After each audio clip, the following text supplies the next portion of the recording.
Oi, gente, Shalom. Se você tem nos acompanhado aí, você provavelmente assistiu esse primeiro vídeo que é os ritos da graça. Esse primeiro vídeo dessa palavra, os ritos da graça e o fogo estranho, nós tratamos aí de assuntos muito bons de ser estudado, muito profundo, muito intenso, de valor simbólico, valor espiritual, valor prático, que tem aplicação para nossas vidas. E essa primeira parte é indispensável que você assista, os ritos da graça, no livro de Levítico. E nós vamos fazer essa continuação, nós lemos os ritos da graça no capítulo 9, essa continuação dessa palavra que é fogo estranho, no capítulo de número 10. Então, novamente, eu vou frisar aqui, se você não assistiu o primeiro vídeo, vai lá e assista para você entender melhor esse segundo vídeo que é fogo estranho. Bom, no capítulo 10 do livro de Levítico, Vaikra, e disse: os filhos de Arão, Nadab e Abiú, tomaram cada um o seu incensário e puseram fogo neles. Eu já estou lendo o versículo de número 1.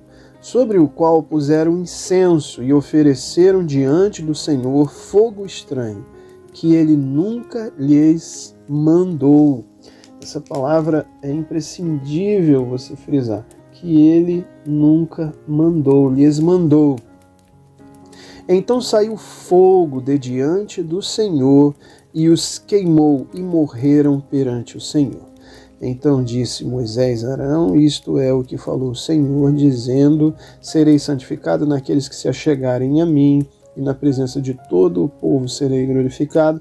Porém, Arão se calou. É interessante, né? No versículo 9 nós temos a presença de Deus se manifestando, o povo unindo-se para celebrar os sacrifícios, o sacrifício pelo pecado, o holocausto, a oferta pacífica, a oferta de manjares.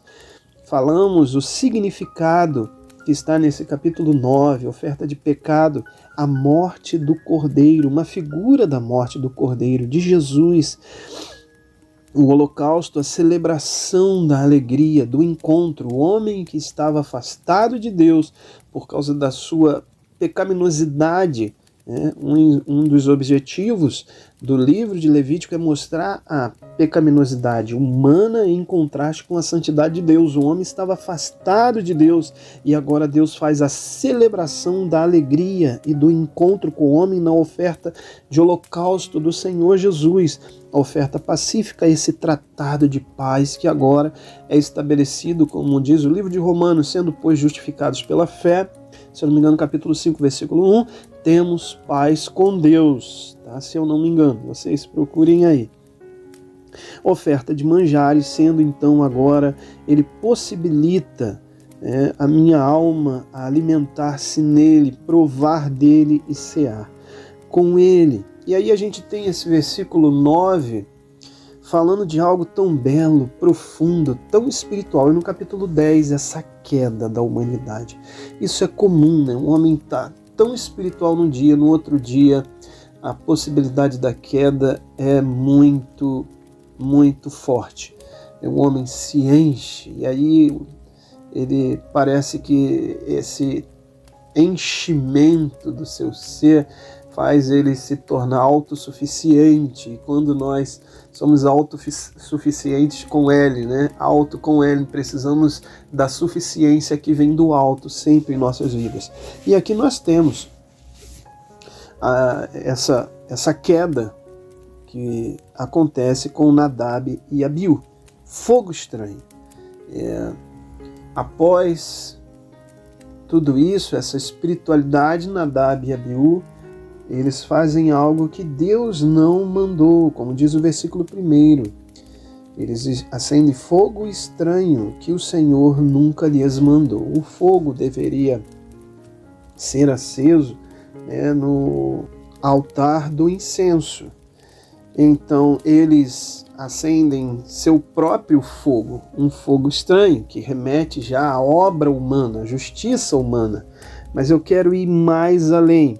E eles, sendo assim, com as obras humanas, tentam oferecer ao Senhor e eles são rejeitados, são fulminados, como diz o texto.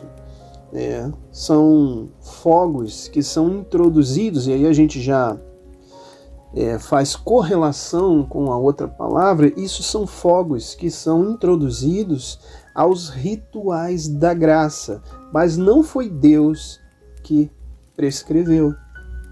Então vejam a conexão. Tudo no texto anterior, no capítulo anterior, faz referência a Jesus Cristo e sua obra redentora, a redenção para a humanidade. E aqui nós temos o homem acendendo o fogo com os seus méritos, com o seu esforço, com os seus elementos, introduzindo os seus elementos aos rituais da graça.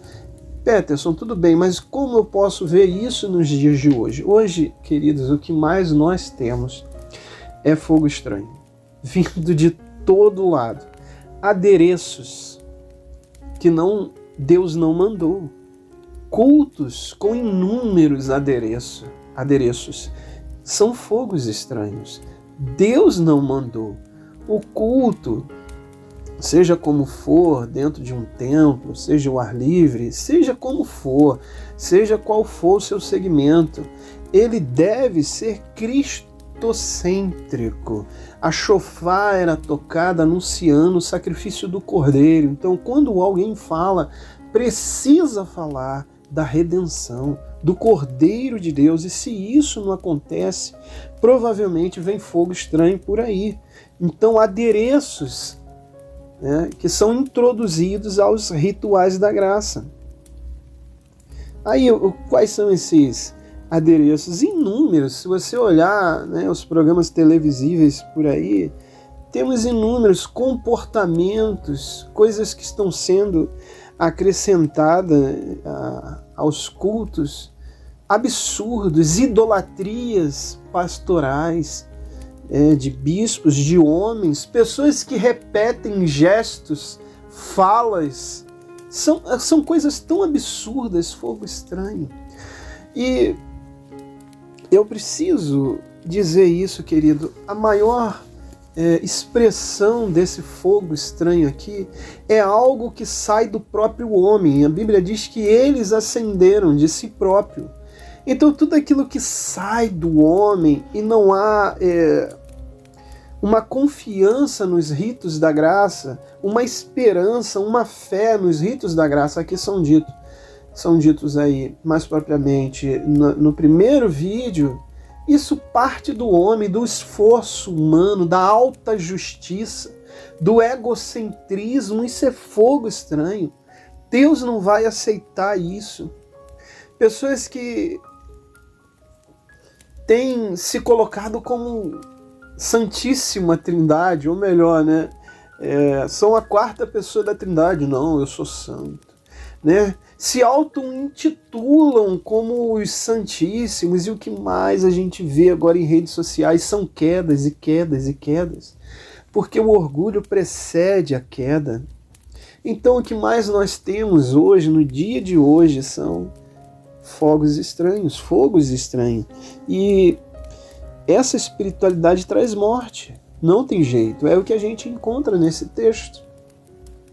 Crise traz juízo. O juízo de Deus vem sobre essa espiritualidade. Preste atenção, nós vivemos em um século onde vale tudo. Tudo vale. A igreja está cheia de tudo. Os templos estão cheios de tudo. Eu tenho um texto, uma exposição que eu fiz a respeito da controvérsia do declínio, isso no tempo de Spurgeon. A espada e a colher de pedreiro, o artigo da controvérsia do declínio. E uma das coisas que acontecem, que motivam, né, a controvérsia do declínio,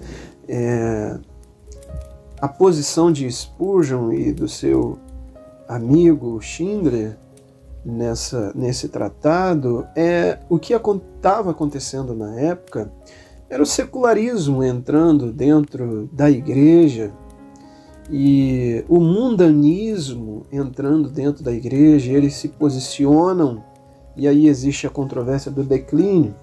E nos dias de hoje existe, tudo entra, mas o que mais eu friso é o pragmatismo. Eu não sei se você sabe o que é o pragmatismo. Eu vou dar um exemplo. Por exemplo, se alguém fez um culto tudo escuro, e aí a galera achou legal. Legal, tudo escuro, vou fazer também. Porque atraiu pessoas. E aí o outro ali está fazendo também, vou fazer o culto no escuro, porque deu certo na igreja tal. Então, em que se baseia o pragmatismo? Deu certo. Se eu acrescento algo que Deus deu certo, isto tem a aprovação de Deus, mais ou menos isso. Então isso é pragmatismo, vale tudo. Se aquilo que é acrescentado dá certo, então vamos em frente, vamos usar. Então hoje nós vivemos em um século onde o pragmatismo está entranhado. As pessoas cada vez mais inovam. Eu não quero usar o que existe diretamente, mas acaba sendo quase impossível não usar o que nós temos por aí, porque nós temos de tudo. Então, por exemplo, o cara se veste como o líder, né? Como João Batista, porque deu certo, as pessoas me olharam como tal.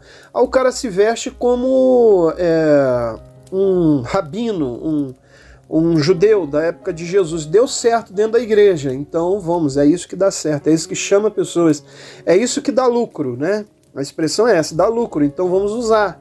Então isso é um pragmatismo, é o que está entranhado dentro da igreja, impossível de tirar, principalmente dentro dos templos. Deu certo? Vamos nessa. E, queridos, nunca mudou e nunca vai mudar nada. Preste atenção, você líder que tem usado inúmeros artifícios e até se baseia na palavra de Paulo, que é achar soluções para o teu grande problema se baseando na palavra de Paulo. Eu nem vou usar aqui, senão pode te remeter a ela. Mas você que está ouvindo essa palavra, nunca existiu e não vai existir anzol melhor do que a palavra de Deus. Ela é eficaz. Se realmente você quer ver pessoas atraídas pelo amor de Deus, verdadeiros arrependimentos, verdadeira consciência do meu eu pecador e a necessidade de um Salvador, verdadeira entrega, é a palavra de Deus.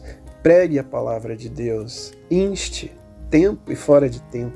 Não precisa de adereços, não precisa acrescentar fogo estranho. Note, isso traz juízo. A proposta dessa espiritualidade é fake. Dura um tempo, só vai durar um tempo. É um fogo que vai durar um tempo e logo se apagará. Logo se esvai. A verdadeira, ela é profunda, ela é visceral. Uma é a espiritualidade construída por adereços do homem. O homem sempre vai estar criando adereços segundo sua vontade, segundo suas ideias. Outra é a espiritualidade criada por Deus através dos ritos da graça.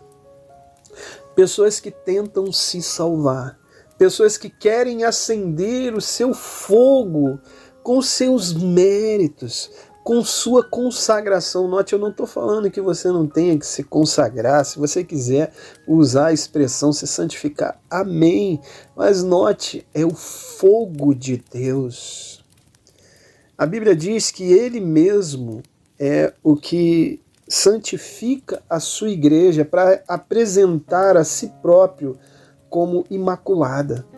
Ele nos santifica para apresentar a Ele mesmo, vai estar lá no livro de Efésios. Então, cuidado com isso. Cuidado para a soberba não subir e você não, porque eu me consagrei, eu li a Bíblia, eu jejuei, eu orei 3 horas. Cuidado, isso pode se tornar em um fogo estranho, querido. É produzido pela sua mão, você entende? O Lutero, ele usava uma expressão tão forte, ele dizia que naquele dia todas essas obras virão contra você mesmo, contra nós mesmos, vamos usar assim, né? Então, uma é a espiritualidade construída por adereços humanos do homem, outra é a espiritualidade criada pelos ritos da graça. Quando eu entendo que é por meio dele, por ele, para ele, são todas as coisas. Eu quero deixar agora a conclusão, a finalização dessa palavra, fogo estranho. O que tem por aí é triste de se ver, triste. Dia após dia aumenta o número de pessoas que têm se desvencilhado de instituições, denominações, religiões, porque não aguentam mais isso. Note, essas pessoas não se afastam de Deus, elas não querem mais estar naquele meio tão daninho, porque estão abrindo seus olhos. Essas pessoas estão vendo o fogo estranho ali no meio. E eu quero deixar a finalização dessa palavra como um pensamento, como uma reflexão, porque a responsabilidade implica nas nossas vidas e de nossos filhos, dos nossos netos. O que queremos? Uma geração ardendo com fogo de Deus, ou pessoas incendiadas com os fogos artificiais, da pirotecnia, de uma espiritualidade que Deus vomita. O que queremos? Fica aqui esse pensamento, essa reflexão. O que queremos? Uma geração ardendo com o fogo de Deus, e aí quando eu estou falando do fogo de Deus, os ritos da graça, conhecendo o sacrifício de Jesus, a redenção, conhecendo o seu amor incondicional, como ele propiciou que a humanidade se chegasse a ele, entrasse ousadamente no Santíssimo Lugar. O que queremos? Uma geração ardendo com o fogo de Deus ou pessoas incendiadas com fogos artificiais da pirotecnia, de uma espiritualidade que Deus vomita? É isso. Que essa palavra te leve à reflexão, porque a responsabilidade ela implica nas nossas vidas e de nossos filhos. Eu não quero isso. Eu tenho uma filha, ela tem 8 anos e é muito lindo quando ela me chama para orar, quando ela participa das lives, quando ela canta na live. E o que eu tento passar para minha filha são os ritos da graça, a figura de Yeshua, do nosso Jesus, sempre como a pedra angular de todas as coisas, a pedra principal de todas as coisas. É muito lindo quando ela fala: papai, ora por mim. Quando ela está com uma dorzinha, ela pede, porque ela sabe que esse Jesus é a pedra angular, é o centro de todas as coisas. Quando ela diz: mamãe, ora por mim, eu quero passar isso para ela. A responsabilidade é nossa, implica na nossa vida, na minha vida e na vida dos meus filhos. Eu sei que se ela aprender assim, ela vai passar isso para os filhos dela. E assim vai se seguir. E nós vamos ter uma geração que não acrescentará fogo estranho, não precisará acrescentar adereços. O que Jesus fez é muito mais do que suficiente. Que o Eterno te abençoe. Shalom.